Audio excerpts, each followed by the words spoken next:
Welcome to my Crush Microstakes poker course. I'm glad to have you here. I'm glad that you enrolled.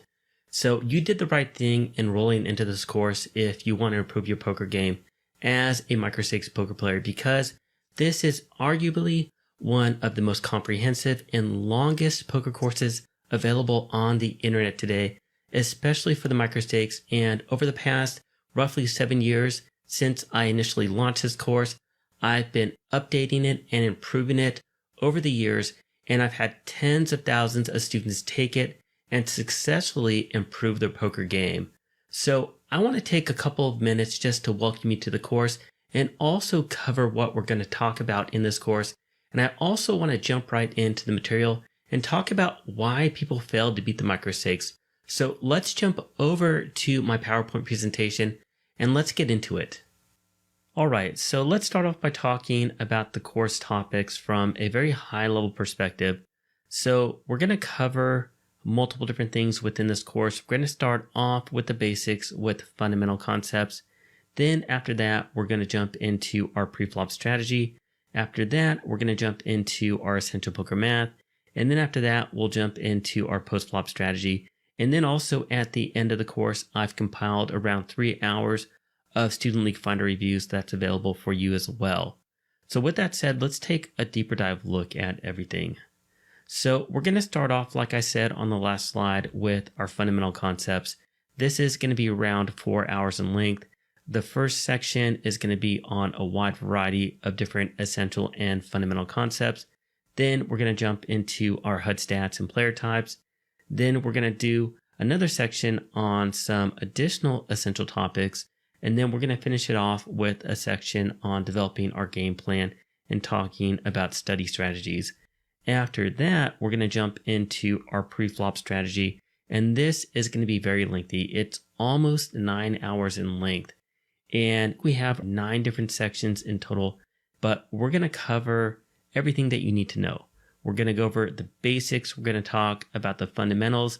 Then we'll go into the concept of raising first in as a pre-flop raiser.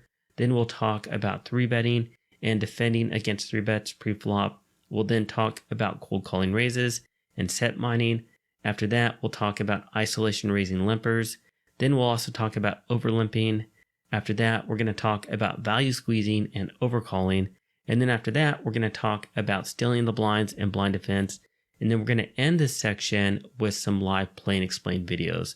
Then after that, we're going to jump to our essential poker math section.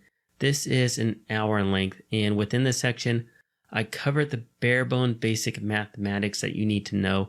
Now, don't think that this is the only section within the course that we talk about poker math, because in the other sections, in the fundamental concepts and the pre-flop sections and the post-flop sections, I also provide poker mathematics in there, but I have one specific section that covers all the basics in detail within 1 hour. So we cover probability and odds, pot odds, implied odds, common draws and outs, the rule of 2 and 4, and calling with drawing hands. Then after that, we jump to our post-flop strategy, and this is a behemoth of multiple different sections. It's around 11 hours in length. So we start off with post-flop fundamentals, then we jump into continuation betting. After that, we talk about playing post-flop as a pre-flop caller. Then after that, we talk about playing in limped pots and 3-bet pots. Then we talk about playing post-flop as blind defense situations. After that, we also jump into some additional post-flop concepts. And then we end it off with some live play and explain videos. So as you can see, we cover a lot in this course. And my recommendation as you start to go through this course, if there's something that you don't get, don't be afraid to go back through and watch it again. I've had lots and lots of students over the years that have gone through the entire course 2 or 3 different times. And then also after that, they still reference the material from time to time. So that's very common. Don't be afraid to go back through and to watch material. And don't think that you're not doing well if you're not understanding it the first time, because there's a lot of material in this course and there's a lot of things that a lot of people have to go through at multiple different times. So I just want to make sure that you understand that. Now, I want to go ahead and also talk about why people fail to beat the microstakes. Well, first and foremost, number one, they're just bad players. If we think about the microstakes, and for those of you that haven't played the microstakes before, but you played live low stakes poker, let's think about Las Vegas and somebody that goes there and they're there to have fun and they decide to sit down at a poker table. Well, the microstakes are very similar to that. You can think of these people as fun recreational players. They really aren't good. Maybe they've watched the video, maybe they haven't. Most likely they probably never picked up a book. They've never taken a course. They don't know anything other than the basic rules. They don't know any sort of strategies, and they're just bad players. And you're going to see a lot of those types of players at the microstakes because they're really cheap to play and people play them for fun. The second reason is applying strategies and tactics that don't apply to the microstakes. Now, I'm going to teach you a balanced approach to playing the game. If you don't know what that means, don't worry. But this is a precursor to GTO, Game Theory Optimal, but full-blown GTO play that doesn't apply to the microstakes. And there are a lot of training sites that teach GTO. And the thing is, if you're trying to apply strategies and tactics that don't apply to the stakes that you're playing, well, you're going to leave money on the table. And so that's an issue. If you're sitting down at a $5 buy-in game or a $2 buy-in game, which is a microstakes game, and you're playing GTO and you're not playing exploitative poker, then you're leaving money on the table. Now, the next thing that makes it so people fail to beat the microstakes and really just fail at poker is they tend to overthink situations and level themselves. So when we're leveling ourselves and overthinking, we're overanalyzing a situation. We can simplify the way in which we play. And my methodology and philosophy for teaching is I want you to understand the theory and the concepts, but I also want to make it as simple as possible. So for example, in the pre-flop section, you're going to see that I have a lot of ranges, but I don't break them out and make them as detailed as you could. There are some other poker coaches that will make some very detailed pre-flop ranges that are almost impossible to follow, where there are hundreds of different ranges that you have to follow. I simplify it. So when we think about poker, it's very easy to take a simple situation and to overanalyze it and to turn it into a very complex situation where you end up potentially making the wrong decision. And when you do that, it can also put you emotionally on tilt. And that gets us to the next point. And the next point is getting too emotionally involved. And so if we think about this, in regards to poker, poker is a game of long-term averages. What you're going to learn in this poker course is that in regards to how you do in one particular hand, that doesn't matter. In regards to how you do in playing one particular hand the same way over 1,000 hands or 10,000 hands or 100,000 hands, that's going to determine if you're a winning player or if you're a losing player.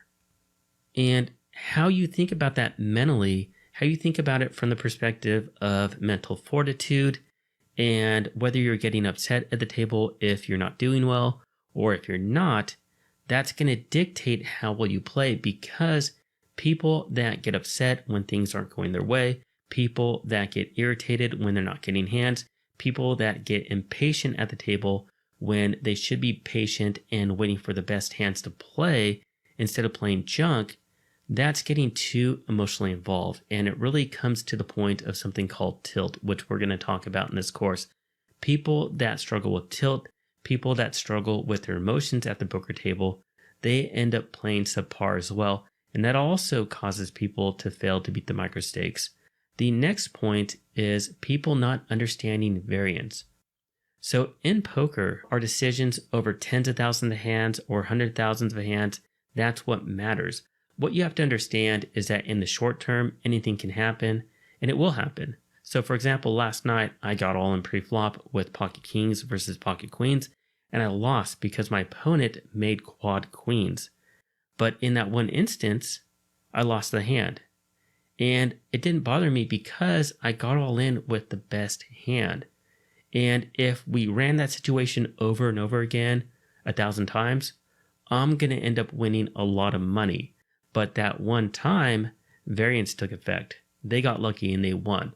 And a lot of people that are new to poker, they don't really understand this concept of variance, and that in the short term, anything can happen.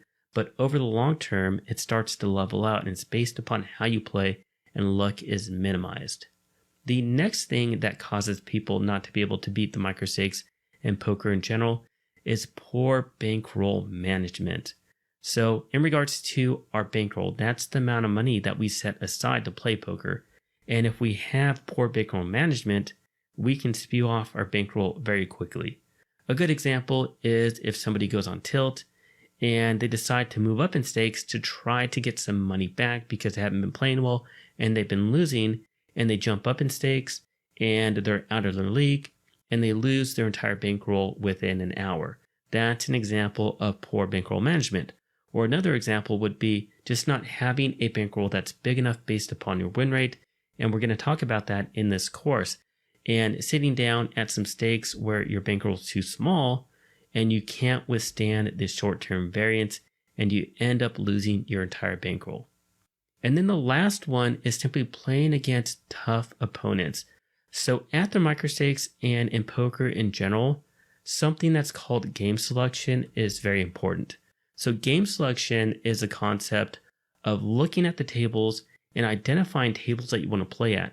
When there are opponents worse than you, you sit down and you play against them. And then on the flip side, when you sit down at a table with a bunch of other really good players and they're making your life really difficult at the table, you get up and you walk away and you find another one. That's an example of good game selection, where we choose to play against players that we have an edge on, and we choose not to play against players that we don't have an edge on. When you're starting out to learn the game and you're working on your game, when you're playing against a lot of players that are as good as you or much better than you, it's going to cause some issues. There are issues in regards to, well, you're not going to be a winning player because you're going to be losing to better players. And there's also a psychological element to it as well. When you're learning the game, which you are if you're taking this course, if you sit down at a very tough table and you're always losing, well, you're not going to have any confidence in your game. You're not going to have any confidence that what you're learning is working, and you're not going to have any confidence in general, and so you may just give up on poker. But on the flip side, if you're playing against players that are learning the game just like you, and players that are bad players, well, you're going to see the fruits of your studying. You're going to be beating them, you're going to be winning as you're learning, and you're going to build up your confidence. So these are some of the reasons why people fail to beat the microstakes. Now, before we end this video, I want to show you my Poker Tracker 4 graph, which shows my winnings, and tell you a little bit about me. So let's go ahead and let's take a look at that. So what you see on the screen is Poker Tracker 4, and you're going to learn about this software later in the course. But what you're seeing specifically is my long-term winnings at the microstakes. So this is my winnings at the microstakes over a sample size of close to 250,000 hands, primarily playing 5NL, which is a $5 buy-in game, which is your stereotypical microstakes game, but also all the way up to 25NL, which is a $25 buy-in game, which is the upper echelon of the microstakes. And this shows that I'm a consistent long-term winning poker player at the microstakes. Now, also, I'm the founder of Microgrinder Poker School, which is an online poker school that I designed as an affordable poker school for both beginner and struggling microstakes poker players.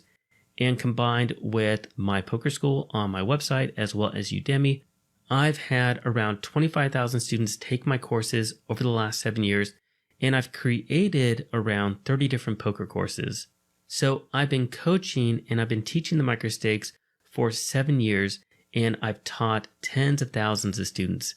I'm also a #1 best-selling author. I'm the #1 best-selling author of Essential Poker Math, both the original edition and the expanded edition.